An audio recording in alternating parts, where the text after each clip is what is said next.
Sobre el INE, hay muchas cosas en este momento.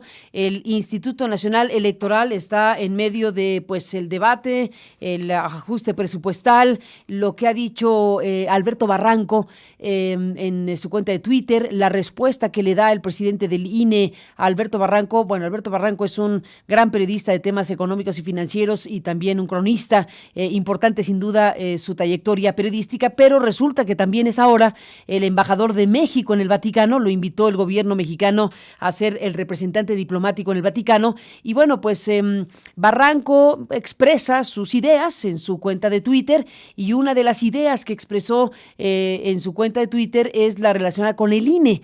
Una frase que utilizó es la siguiente: ya está chillando otra vez el INE por un supuesto recorte de presupuesto, a soslayo del repudio público por su trabajo parcial, sesgado y mediocre. Es un tuit al que le dio respuesta Lorenzo Córdoba como presidente del Consejo General del INE, y bueno, pues se refiere a él como estimado embajador Barranco, y le da ahí, bueno, pues su interpretación del significado que tiene que emita una postura como esta, siendo embajador de México en el Vaticano. Leí con sorpresa y muy extrañado la publicación que realizó en su cuenta de Twitter el pasado viernes 22 de noviembre, en la que descalifica el trabajo del Instituto Nacional Electoral. Resulta inquietante, dice Córdoba, que un alto funcionario de la Secretaría de Relaciones Exteriores y representante diplomático de nuestro país, obligado a conducirse con apego a lo establecido en la legislación aplicable, se exprese con descalificaciones, valoraciones alejadas de la realidad y sin fundamento sobre el funcionamiento de esta institución o de otra institución del Estado mexicano. Es el primer párrafo de esta carta de cuartilla y media que escribe Lorenzo Córdoba en respuesta a lo que plantea Alberto Barranco Chavarría. Está señalando que el INE pues está chillando otra vez, es la expresión, a soslayo del repudio público por su trabajo parcial, sesgado y mediocre. Y bueno, pues Córdoba le da respuesta de esta manera con la carta que estoy mencionando. Ese es un tema. Está otro tema que el propio Córdoba ha expuesto de diferentes maneras. Tomo solo uno de los mensajes que ha emitido en estos días en su cuenta de Twitter, en donde habla de un contexto en el que se han presentado un conjunto de iniciativas que, de proceder, pondrían en riesgo su autonomía. El INE es afectado con recortes cada vez mayores que colocan en una potencial zona de riesgo sus funciones y ponen al límite su capacidad operativa.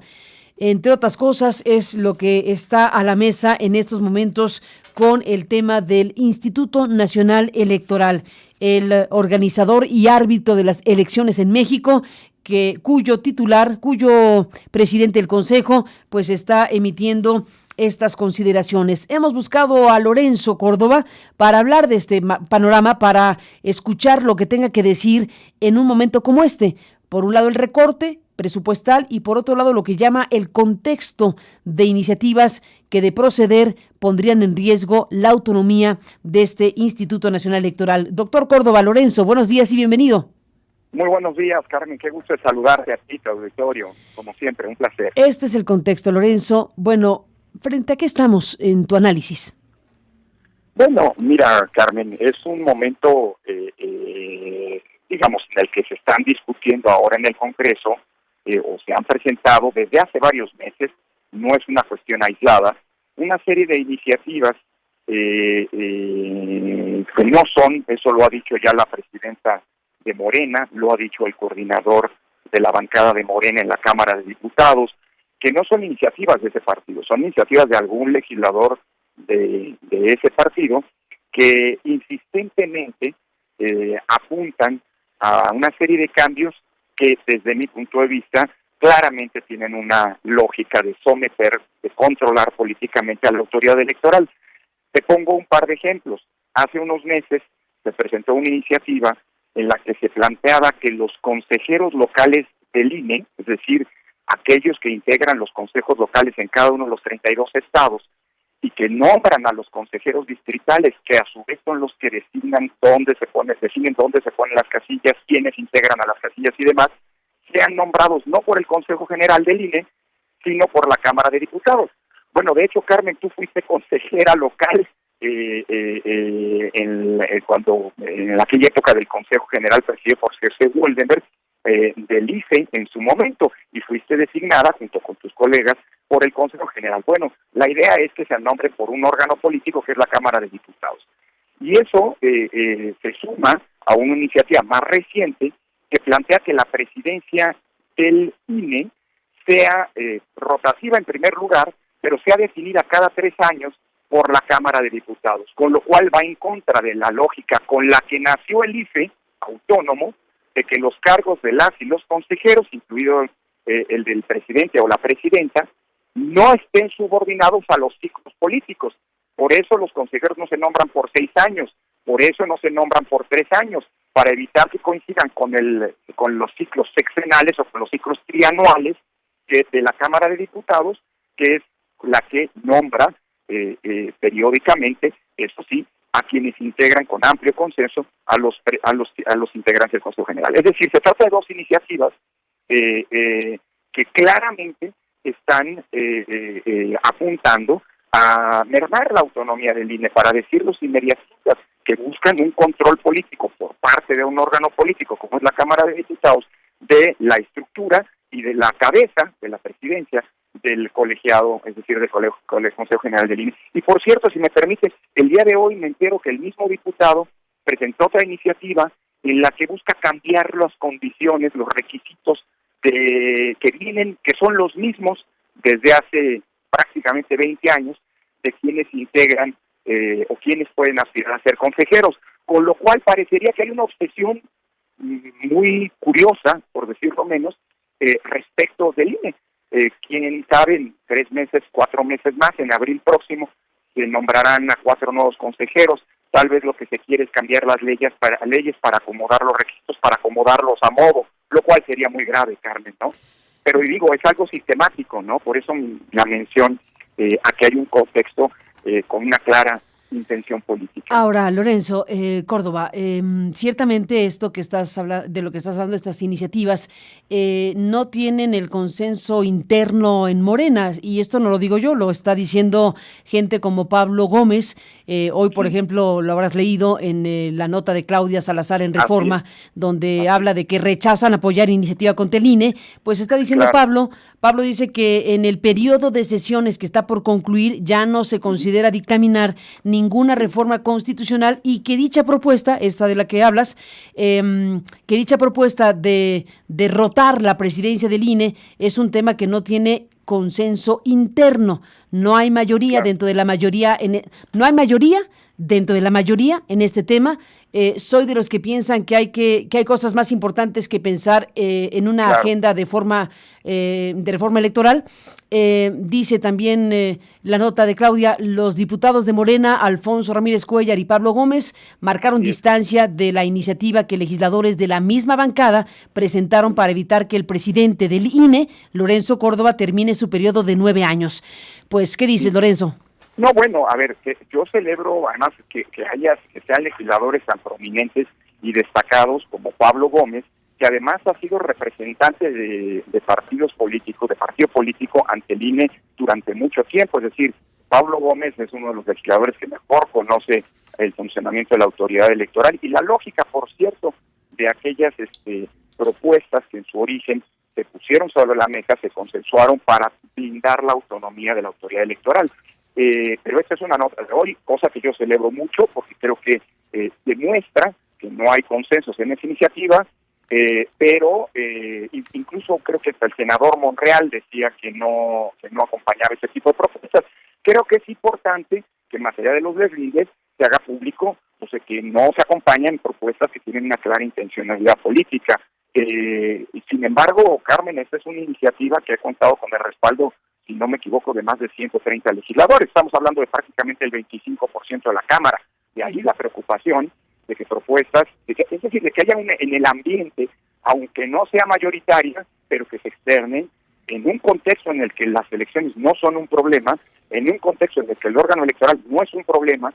Las elecciones recientemente son elecciones ya no contestadas, cuya calidad y legitimidad es incuestionable por parte de prácticamente todos los actores políticos que justo en este momento, cuando vuelven a haber mayorías en el Congreso, se presente, digámoslo así, esta lógica, estos discursos, estas propuestas que claramente tienen una intencionalidad de control político. Yo celebro estas posturas y ojalá sea la postura mayoritaria. Celebran las posturas de los que están diciendo que no hay consenso. Pues claro, pero bueno, pues, esas son propuestas que plantean una reforma constitucional, ¿no? Yo creo que quienes están convencidos de que esa apuesta histórica que ha tenido a exponentes de todas las fuerzas políticas y que han articulado esta construcción colectiva, que es que las elecciones hoy no sean un problema y que vivamos desde el punto de vista electoral en una situación en la que son las y los ciudadanos y nadie más con su voto quienes deciden quiénes nos gobiernan, quiénes nos representan, pues siga prevaleciendo. Es una historia larga, Carmen, de muchas luchas políticas, sociales, de la prensa, desde la academia, en fin, es una construcción colectiva.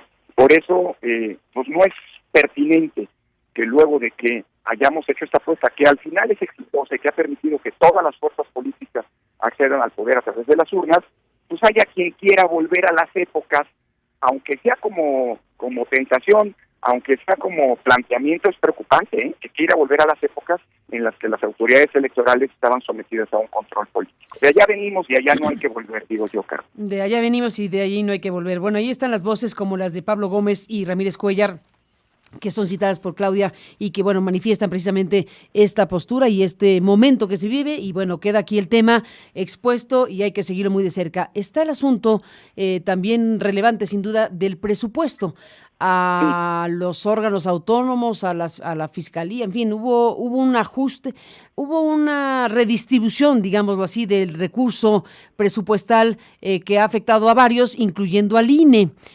Cuéntanos de esto, Lorenzo. Sí, Carmen, y eso no es la primera vez que ocurre, digamos. Suele ocurrir una especie de diálogo que es indispensable entre los distintos órganos del Estado, en este caso entre el INE, los órganos autónomos y la Cámara de Diputados, en la definición del dinero que se les autoriza para ejercer sus funciones. Lo preocupante, desde nuestro punto de vista, es que justo cuando en unos meses más, en 9 meses para ser precisos, Carmen, a principios de septiembre, el INE va a comenzar la organización de la elección más grande de la historia, que es la elección de 2021, más grande porque habrá 6 millones más de ciudadanos que podrán votar respecto de 2018, más grande porque habrá más de 250 cargos adicionales a los que se eligieron en 2018 para llegar a casi 3.400, porque por primera vez los 32 estados van a tener elecciones locales junto con las elecciones de diputados, es decir, que justo cuando estamos arrancando la elección más grande de la historia, se nos aplique el recorte más grande de la historia respecto de lo que se solicitó para cumplir con las funciones este año. A ver, el recorte ya está aplicado y en estos días en el INE estamos analizando cómo vamos a impactarlo en los distintos programas, en los distintos proyectos, en las distintas actividades, para que la afectación sea la menor posible, particularmente en 3 ámbitos.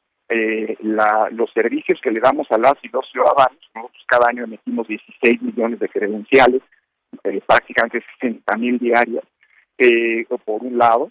Por otro lado, pues procurar que se afecte lo menos posible la construcción de elecciones ciertas y creíbles, y en tercer lugar, pues procurar afectar en la menor medida de lo posible, dar afectaciones, lesiones a los derechos de los trabajadores del propio instituto. Sin embargo, sí hay ya cuestiones que ya desde ahora hemos anunciado, Carmen, que vamos a tener que posponer. Por ejemplo, tú sabes que una de las funciones exclusivas del INE en México y más importantes es el monitoreo de los spots de radio y televisión. Esto es producto de una larga batalla que se plasmó en la reforma de 2007. Bueno, los equipos con los que se monitorea 24 horas sobre 24, todo el tiempo, a las transmisiones de radio y televisión, a las más de 2.200 emisiones de radio y televisión, tienen una vida útil de 5 años. Están grabando todo el tiempo, están encendidos todo el tiempo. Bueno, la última vez que se hizo el cambio de estos equipos fue en 2014. Es decir, este era un año en que teníamos que hacer una inversión en infraestructura informática para renovar estos equipos. Lamentable, eso no quiere decir que al día después de que cumplen 5 años se caen los equipos, se apagan, se descomponen, pero la posibilidad de que ello ocurra por su obsolescencia, por su vida útil que ha terminado, pues es mayor, y evidentemente no tendremos recursos para poder hacer estos cambios. O por ejemplo, hay inversiones para mejorar las condiciones de los más de 900 módulos en donde atendemos a las y los ciudadanos para emitir la credencial para votar con fotografía, pues que no podrán realizarse este año y con ello, pues evidentemente las condiciones en las que pedimos la credencial, pues eventualmente se verán afectadas. Es decir, no es que vamos a dejar de hacer ni elecciones ni emitir credenciales, pero pues las condiciones y las con las que vamos a operar pues estarán permanentemente en el límite, Carmen, ¿no? Estamos ahora revisando, por ejemplo, los calendarios de las elecciones que comienzan, como te decía, en septiembre próximo, para poder posponer en el límite de lo legal. Por ejemplo, la instalación de los consejos locales o de los consejos distritales, nos los llevaremos hasta el final para tratar de ahorrarnos una quincena de las dietas, digamos, o hasta 2 quincenas de las dietas que le corresponden a dichos consejeros. En fin, es una situación delicada en donde pues, haremos todo lo que está en nuestra parte para pues, que este impacto del recorte pues afecte lo menos posible esas actividades sustantivas del Instituto.